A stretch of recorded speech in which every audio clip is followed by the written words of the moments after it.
Hi guys, welcome to episode 3 of our Ultimate Test team. I've got Faraza and Battery with me again. We've changed our name now as well, so it's Bobo, Battery, and Faraz now.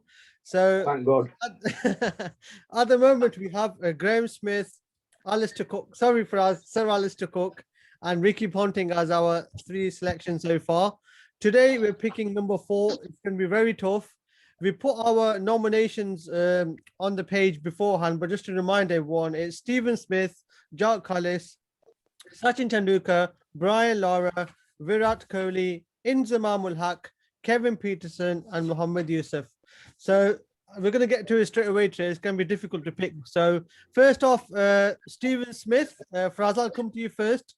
One of the modern day players.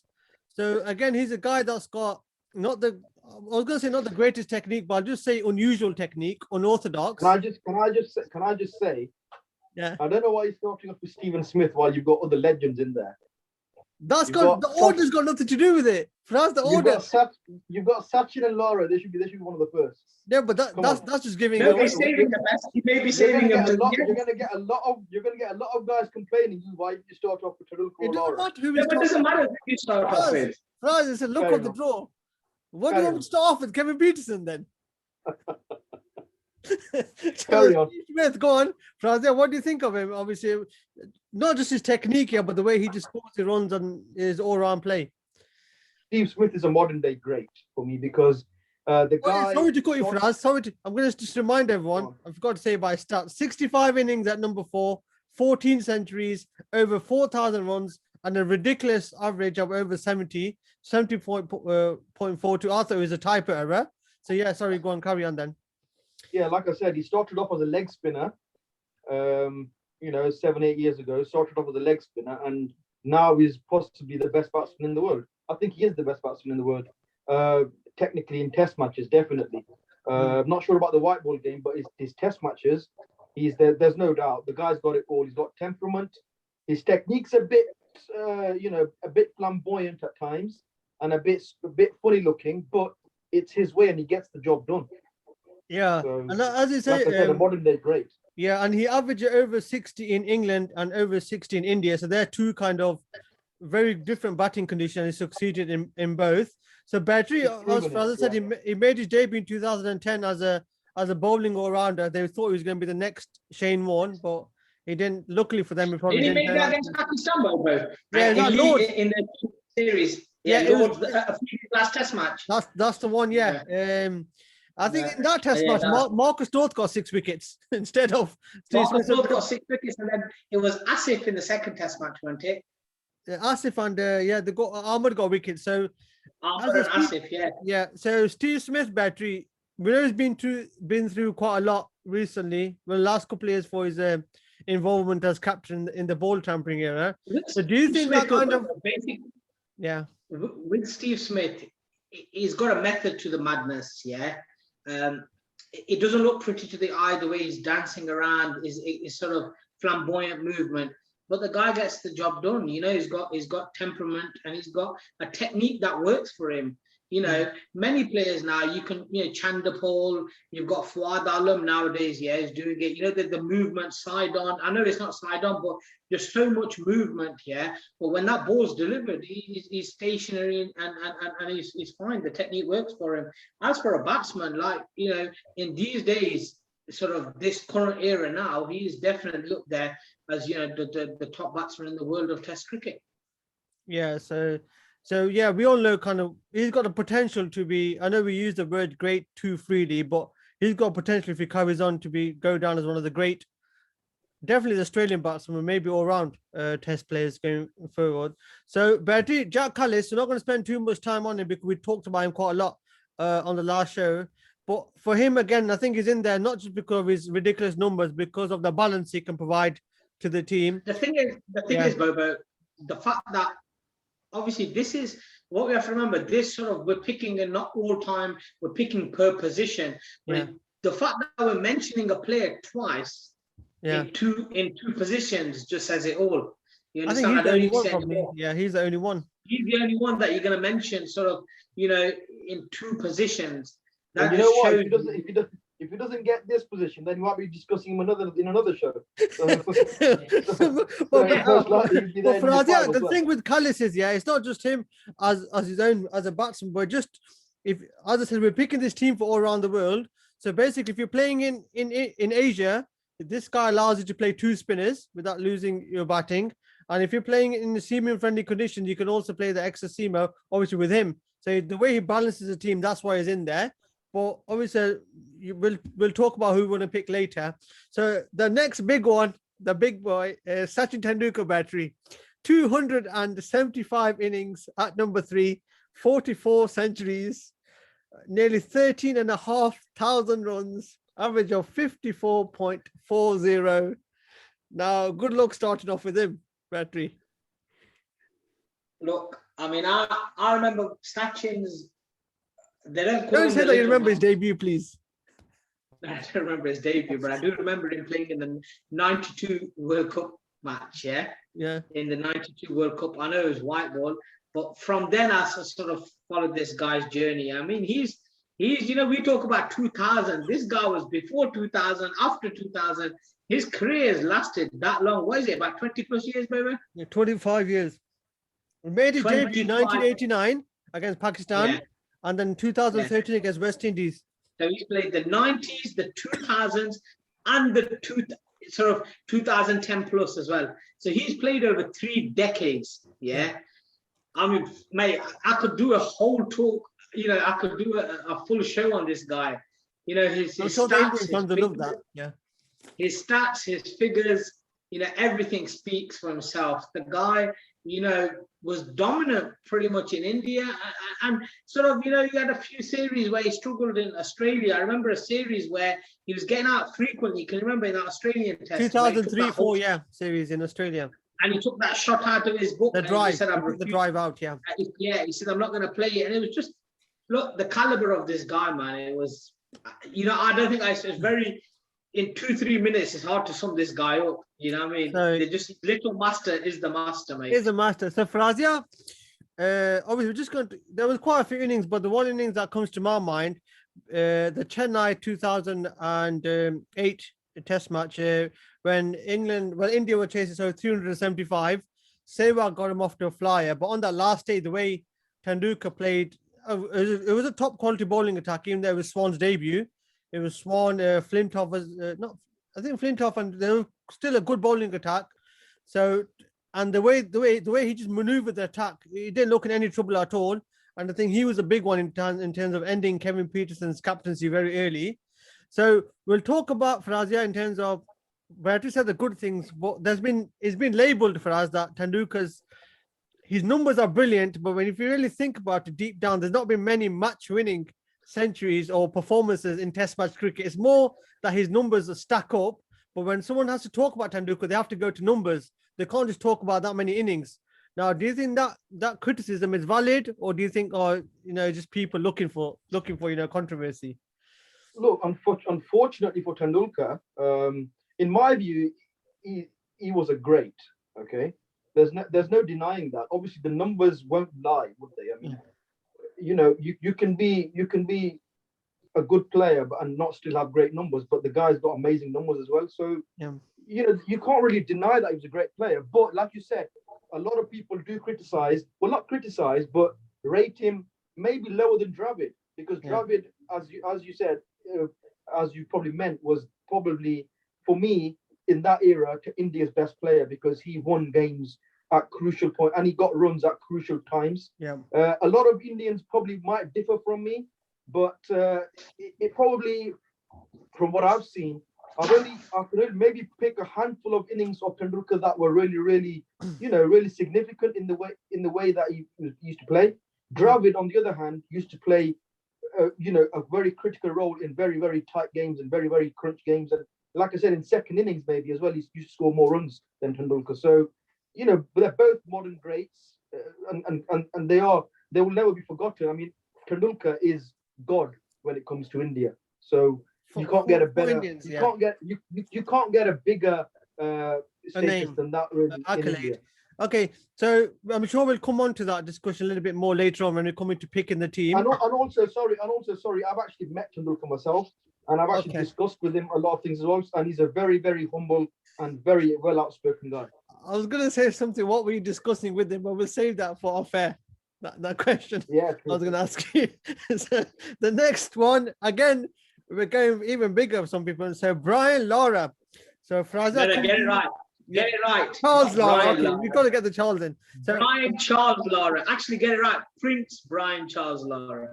okay, so we'll call him Prince Lara. So 148 innings at number 4, 24 centuries, over 7,500 runs, average of 51.26. Now, Frazia, he's the complete opposite to Sachin in terms of when you think about Lara, you don't think about numbers. You think about his shots, some of the great innings he played, and the way he entertained. Now, talk about him. Mate, what can you say? As you see, I'm holding my head. Yeah. Well, not England bowlers when they bowl. I'm holding my head when I'm mentioning Brian Lara because I'm speechless. Honestly,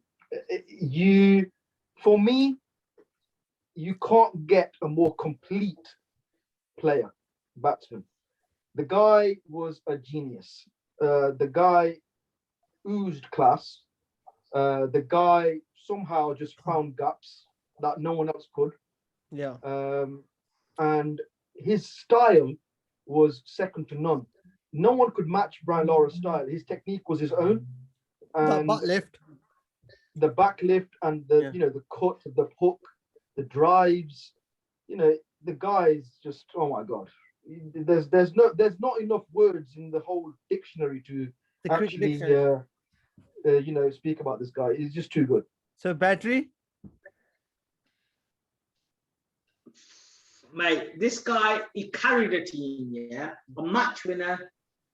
He's one of the very few, in fact, the best player that's ever played Muralitharan with ease. Yeah. This guy, Murali and Muralitharan, everyone struggled with him. This guy, for a left-hander especially, to play Murali the way he did, he was dominant. Saki got the better of him sometimes. Even Saki and Mushtaq, who was quality, he dominated off spinners. And for a lefty, you wouldn't think that. This guy is match winning. I mean, I remember I was in Pakistan in 2004 when he got that 400. Remember when he broke his England, in Antigua. Yeah, it was in April, mate. I can't remember that one, by the way. He's still batting, by the way, Fraz, don't worry. The guy is my all-time favorite batsman, in all formats. I've seen him play some match-winning innings against Australia, in some tough, heated matches. Yeah, the guy was class. He was a genius. I mean, you know what made him better? He actually started off his career when West Indies were actually in the decline. West Indies' heydays were gone. But there was still started in 1990, didn't he, Bobo? 92. Yeah, he played in the 92 World Cup. But I think when he started, there was still a top class team, but they were just about to start the decline in terms of because very competitive until 1999. Viv Richards had retired, and that was obviously for Brian Lara to come in. The biggest decline was when Ambrose and Walsh retired both together in 2000. I think 2000 or 2001 in England. And then after they had no bowling as well. So the batting was already gone. And with them, the bowling gone. And the last 6-7 years of his career is very, very difficult for him. But just purely on Brian Lara's batting, I mean, Nasser Hussain nailed it because he goes in the first when he broke his record again in 2004, was it again? Sorry, 2004. It was 2004. And he was at short leg, and when Brian Lara went to 100. Yeah. And he winked at Nasser Hussain and said, "Mate, I think I've got the record here again." And that is obviously, and the rest is history. Yeah, I'm sure he might have ended Gareth Batty's career as well then. So, so next one, again, the big boy, modern day great now, potentially. Virat Kohli battery, 110 innings and still counting, obviously, at number 4, 23 centuries already, just under 6,000 runs, an average of 57.46. Again, his numbers are ridiculous. He's a top class player. He scored runs all over the world as well, battery. What do you think is his biggest strength apart from churning out the runs? What kind of makes him tick? You know what? The guy's a complete player, bro. I just think, captain, added responsibility, in India, sort of taking that mantelpiece forward after Sachin. This guy's a match winner. It's not even just white ball. I used to think, Kohli just white ball and his numbers ain't that good in test. But when you actually look at his numbers, this guy's churning out the numbers, and we're not just basing it on numbers. Yeah. But the guy is a complete player. Wherever he's gone, he's dominated. He's going through a bad form at the moment in terms of not bad form, but just he's not hit 100 for. It's relative for him. It's all relative, yeah. For him, for his kind of for his standard, he set the bar so high, yeah. And like you said, he's amongst the top three batsmen in the world for Test cricket currently, as we're watching in this modern era. Yeah. So a complete player, and if he carries on at the pace that he's going at, he's going to break a lot of records. He'll break Tendulkar's record. He could get to the first 200 international centuries. So Frazia, in 2014, when he toured England, James Anderson pretty much had him in his pocket, worked him out that technical deficiency. And he could tell he always talked after that series. Every time he got interviewed, he did mention the England tour coming up in a few years' time. And the way he played in the 2018 series, it was just completely different. Anderson was really struggled to get through him, and he played some outstanding innings. So do you think that just shows the type of player that he is? He's determined to overcome any challenges that come in front of him. Yeah, I mean, obviously that was his last real test, wasn't it? Yeah. Because up till that, he was actually proved that he is the best, one of the best players in the world. Yeah. Obviously, everyone's mentioning the Fab Four. Maybe the Fab Three now, I guess, with Joe Root maybe slightly eking out there. So, we got Stephen Smith, Williamson, and Kohli at the moment, which those three guys are standing possibly way ahead of any other players at the moment. With Virat Kohli, I probably would differ on you that he did amazingly well. Obviously, the numbers suggest he did well in 2018, but that probably the slipcord with England had a few, pointers to give him on that one, but still played well. He played well against Jimmy Anderson, played well against the other bowlers, and proved that he's got a technique. That he's got a technique now to play in any condition, and he's a modern day great. There's no denying that. The only poor thing about Virat Kohli is his attitude, which I don't like. And I've told you that. Yeah, fair enough. And I've told you that, guys, before as well. He doesn't carry himself well off the field. That's all. Okay, no, fair enough. We've discussed that before. So the next one, we're going to start off with battery Inzamam ul Haq. So again, it's not a person when you think of him, you don't think about numbers, but 98 innings at number 4, 15 centuries, just under 5,000 runs, average of 52.90, and in an era where the average was generally a bit lower anyway than they are now. Just a massive figure, quite literally as well. So massive figure, Bobo, come bursting on the scene in 1992, picked as a wild card for that World Cup from Imran Khan, and then from then on, he hit a bit of a bad form, up to that Multan test where he won that match. Had a few ups and downs in his career, but generally, a mainstay in that Pakistan, a rock, in one days in tests. The guy was, like you said, a big figure. Dominated spin, dominated pace, as I mentioned before in one of the shows, where the way he used to pick up length, and just rock back, I mean, the guy was quick on his feet as well for a big guy, and the guy was, like I said, for many years a rock in that sort of post 90s all the way through 90s, from 2000 onwards. He was a mainstay in all formats for Pakistan. And as you say, Betty, for someone to last that long and in a volatile environment, with the way the selection policy is and the way things kick off in Pakistan, you're right. After 2003 World Cup, he was kind of dropped, but that Bangladesh innings. But then, if you look at it, I was looking at the England tour to Pakistan in 2005. Then they toured India the same year Pakistan did. Then India came back. He had 3 or 4 brilliant years when he was captain. And him, along with Bob Warmer, took Pakistan to another level in Test match cricket. Churning out the runs. So it was again, even near the end of his career, he was scoring a lot of runs.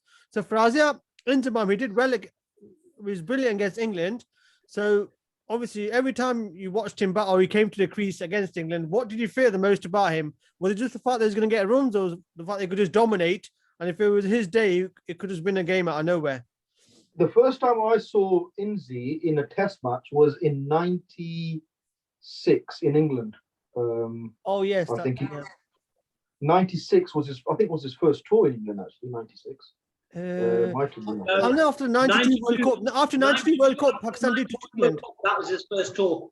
92 World Cup. After 92 World Cup was his first tour. I don't think he did. Was it, was that, no. Yeah. I was maybe too young for 92 that tour to watch it properly, but 96 I was well and truly into cricket and watching pretty much every England game. Yeah. I remember Easy coming in, and I remember his style as well, very similar to Viv Richards. He loved that chewing gum in his mouth, and afterwards you actually told us, everyone, that one of his probably is his role model and his idol was Viv Richards. Yeah. So I remember his his flick off middle stump off stump, flick was very, very similar to Viv Richards. A stylish player, proper stylish player, and he had a very, very good eye. He picked up length so quickly. Yeah. That pull shot was amazing. Off the spinners as well, he used to pull off a length as well. Remember that pull shot? He played to Ambrose. Remember Ambrose? Oh yes, Ambrose looked at him. The next ball was a 6, in the West Indies. So even I remember some of the shots he played in the 92 World Cup semi-final against New Zealand. That lofted off, where the extra cover, against Chris Harris. Yeah, I just remember the fielder. I'm not sure if it's Gavin Larson or Danny Morrison. Danny Morrison, was it? The fielder was falling backwards. Remember? I think Chris Harris was the fielder and Danny Morrison was the bowler. No, I think it was a slower bowler than Danny Morrison. I think it was Chris Harris or Gavin Larson, the bowler. I think. Yeah. So we could talk about that all day, but we're never going to forget that innings. So Farazi, I'm going to come to you now. You know who is going to be Kevin Peterson, KP, the entertainer, big boy. The most controversial cricketer probably in cricket history. Yeah, let me just get his stats out there. 139 innings at number 4, 19 centuries, just under 6,500 runs, an average of 48.43. But that doesn't even begin to sum up what he did and what he failed to do with England as well. But so go on, Farazi, you tell us what you think of this man. Look, the guy was box office. Come on, the guy was box office. He had the X Factor, box office. X Factor for himself or for the opposition? Pretty much everything, really, to be fair. I mean, he started off, Nasser Hussain and Michael Atherton talk about him starting off against them in South Africa, bowling as an off spinner. 98, playing his first class games in South Africa. Obviously, we know the story that how he got into England and everything and started playing for Nottingham and got selected for England in 2005. 2004, and the way he carried himself in the Ashes series, basically for me, he was the man of the series for England. The way he dominated Shane Warne in that first test at Lords just summed up Kevin Peterson. And Graeme McGrath, who took him on as well, yeah. He took him apart, that first test match. Yeah, and obviously the guy became a superstar after 2005. But like I said, before 2005, I think was his first series against South Africa was at home, wasn't it, where he got booed? That was a one-day series away against South Africa. It showed the character. He got 300s in that series, I think it was. It just summed him up. So, Frazia, do you again him? Do you think obviously he was one of the blockbuster players at a time when the T20 league was starting, and he was one of the very few players that I wanted around the world. So, do you think it got to a stage at the end where he became too big for England? Like he was too big for the team, and he just thought it was all about him? With Kevin Peterson, you get those kind of players in an era where obviously the media hype and everything is there, isn't it? I mean, in other eras, the media wasn't as strong. With Kevin Peterson, obviously, he's in the limelight 24/7, and the guy's, in your face, isn't he? He's not going to back down from anyone. You know what Kevin Peterson is like. And I honestly think the guy could have been managed slightly better, because for that type of player, you've got to manage that guy properly. He's not going to be a lovey-dovey player. He's not going to get on with your teammates. The guy is your match winner, okay? You've got to make either an exception for him, or you've got to kick him out, which they did. in the end, had to go. So, Battery, again, Peterson, in terms of as a player, what do you think was his biggest strength, or that kind of scared the opposition? In that era, but in 2005, how we talk about someone sort of counter punching or sort of taking the game to the opposition, just one like Richard Hunt these days. Someone comes in and just takes the game away. In 2005, a very, very interesting and a very, very nail-biting series that Test match series was in England. And the way Kevin Peterson took on a sort of all-star studded Australian bowling attack with McGrath, with Vaughan, you know, with these guys. He finished off Gillespie, I think, his career as well. Gillespie, you know, and sort of that was when he, you know, burst onto the scene, and he kind of never looked back, you know, off the field and sort of how he could have managed. If we're just saying purely in test matches, this guy was a match winner. He'd take a game away from you, in, you know, in sort of a session. This guy could. And he was stylish. He was something different. He wasn't from the mold. He wasn't from the sort of typical English batsmen of, you know, that textbook. This guy was something different. You know what I mean? Come there, burst on the scene with his blonde streaks. A bit of a wild, you know, X-Factor type player. Yeah, that's what this guy was. And to be honest with you, he is one of the, you know, in test matches, not stats aside, but just generally as a personality, as a big figure. He was one of the top 5. Arguably England's best player. Yeah, we just finish off. I think the biggest thing you can say about Peterson is that during that time when there was obviously the tech skate was going on, he played one of his most amazing test innings at Headingley, that 2012, where he took Dale Steyn, Morne Morkel, all these guys apart. It just summed him up that if it was something was on his mind and if he was determined that he could do what he wanted with the bat, and maybe he was, even though you guys have said some great things about him, maybe he could have done more in his career, achieved potentially more for himself and the team as well. He definitely could have carried on a few more years. I mean, he had it in him, but I just think what happened to him. So, Battery, then I'm going to come to you then for this one. Mohammad Yusuf. When I think about, someone says his name, I just think about the cover drive. But his stats are number 4, 63 innings, 11 centuries, over 3,500 runs. And again, a brilliant average of 56.93. As I mentioned, his elegance. Now, what was your favorite thing about Mohammad Yusuf? That, you know, that elegance. You know, nowadays they show Virat Kohli and Babar Azam's cover drive.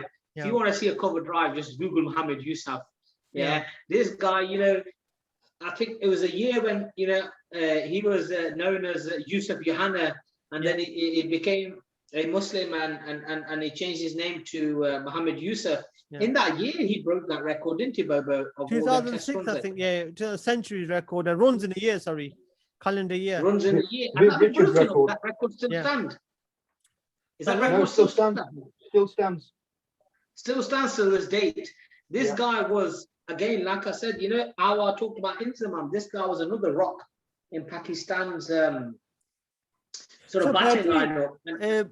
I'm just going to say, obviously, don't be too controversial, but again, it's things people have highlighted against him that when things got really, really tough, he was, you know, he wouldn't perform when the team was under pressure. He was all right when it was 200 for 2 or 150 for 2, but when it was 20 for 2 or 20 for 3, he wasn't the type of player. You'd rather have someone like Inzi or Yunus Khan walking into that stage instead of Mohammad Yusuf. I think that's a bit of unfair criticism, because there's been many innings that come to mind that this guy's, you know, carried the batting. Like I said, you know, when you compare him to others like Inzamam, in that, you know, is another big figure. But Mohammad Yusuf, no doubt for me, Bobo is a quality batsman. And I think, and like you said, you know, Pakistan, especially if you're around for that long in that team, you must be doing something right.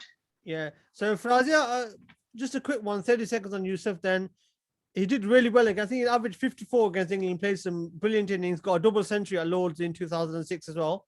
So was it a player that you feared, obviously supporting England against Pakistan? Did you think if this guy gets in 2030, we're going to find it hard to dislodge him? Yeah, definitely. I mean, one memory comes to mind when Anderson yoked him in that 2003 World Cup match.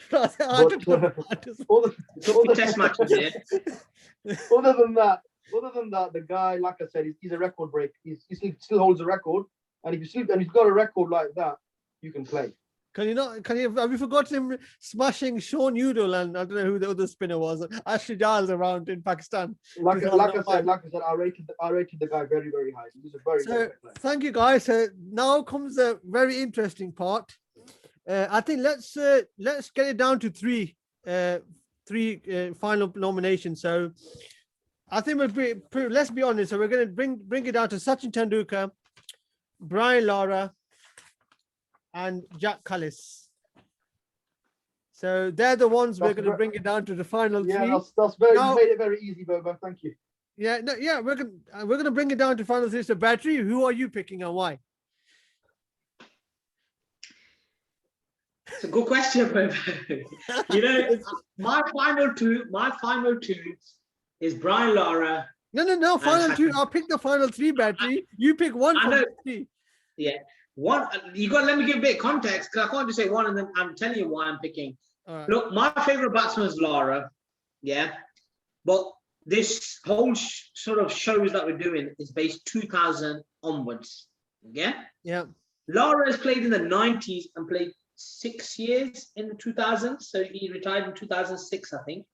And Sachin Tendulkar played in the 80s, 90s, 2000s. I think he's still playing now, mate. He's still playing now. Legends cricket. Yeah. 2013, yeah. So and Lara. the fact that he's been around, he was 7 years longer in Test match cricket that I saw of him in 2000.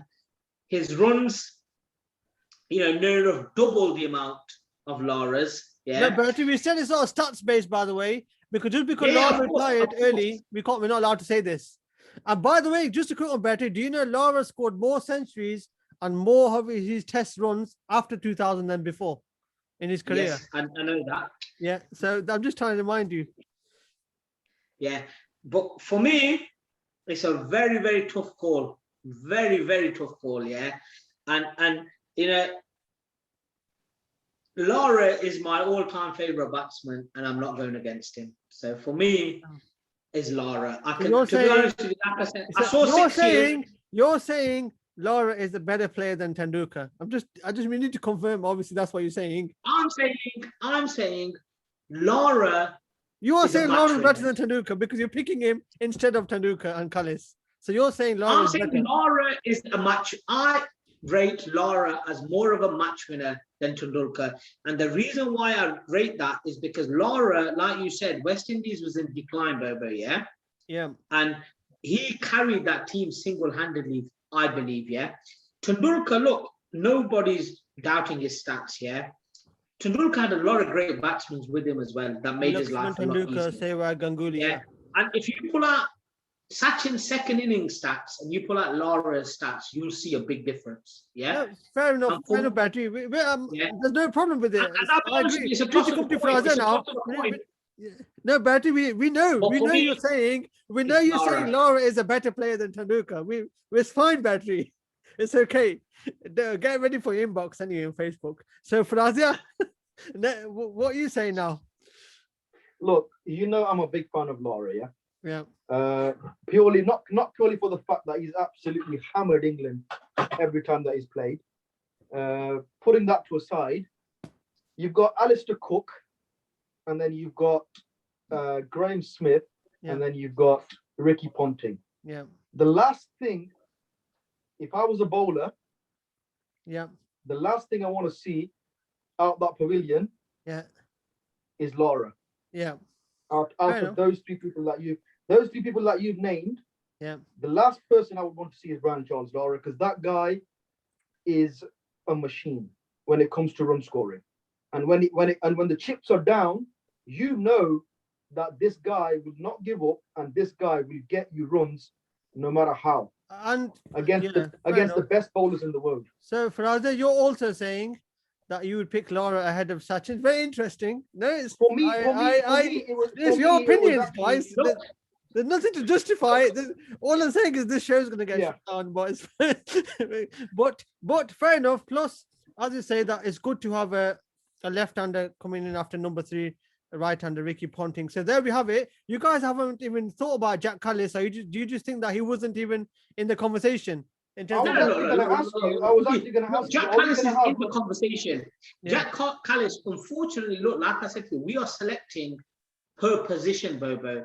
The problem is with Jack Kallis, he is an all-time great. There's no denying that. But if we're picking per position, he comes up against some of the world's best, and he is the world's best. So it's hard. Look, if someone said to me, Jack Kallis there's an argument for and against. But when you compare Lara and Tendulkar, for me, he still comes number 3 in that list. No, fair enough. I agree personally as well. It's fair enough. I was going to ask you, Bobo, are we going to select an all-rounder for this team? Because that's what I'm trying to tell you now. We are picking a team. Having Jack Kallis at number 6 will look a bit stupid. No, that's what I said to you at the start. I reminded you that this team has to be balanced to play all over the world. and we need to Yeah. balance the team. But we can't have Jack Callis batting as number 6 because battery is repeated. Jack Callis did not bat at number 6, so you can't have a cop There you out go. and just There drop you him go. at number So- 6, because that's not his So position. unfortunately, he's There's gonna no have to point miss because out, isn't he? If you want to pick Like- him, you had a chance at number 3 and number 4, but you haven't picked him. Correct. So you're gonna The have to thing is, find someone else now. unfortunately, but unfortunately, he's got to miss out. No, it's fine. Yeah, but It's fair so enough. many other greats, man. Look, Tendulkar's missed out. Dravid's missed out. Callis is missed Some out. of these The players thing is, are- you know, when you know, Yeah, the whole thing is it's meant to be tough. It's not meant to be easy to pick a team. Hayward's Otherwise, it won't missed be out. interesting. Hayden's, And I just Hayward's want to missed out. confirm, if there's any Indian supporters watching. Honestly, there's nothing against India right now, but we're just purely going on our opinions, obviously. But we're trying to make sense. Yeah, And, but all the Indian if- fans listening or watching, with these two have just said Brian Lara is a better player than Sachin Tendulkar, because that's why they picked him ahead of Sachin. So these two, Yes. Battery and Faraz, are the ones that are picked. Brian What about Charles you? Lara instead of What Sachin about you? Ramesh Who's Tendulkar. yours? Who's Just to yours? remind Who's you, yours? everyone, it's not me. It's not me. So he wants all the fans to blaze us, not him, basically. No, Hang on a minute. I've not picked these players, by the way. You have picked them. Can you tell me who yours is? Well, it doesn't matter what mine is. The only way my opinion comes in if it's a tie on two different players, and I would come in to decide. But both of you have agreed. So if one of you Go said, on, one second. if one Who of you said said Tendulkar, one of you said Lara, I would have had to come in. But you haven't said it now, so it's fine. I can live. I can survive. So thank you very much, Battery and Faraz, for your opinions. Just block your Facebook inbox or leave Facebook for a bit. But that's fine. So next show we'll be picking the number 5 batsman. I'm not sure if it's going to be as hard as picking number 4, but it's still going to be very difficult. But again, and we need to remember the balance of the team. So we'll be back very soon. The nomination will be out today, tomorrow, or the day after. So thank you, Battery and Faraz, for joining me. And yeah, stay Thank safe, you. especially you two.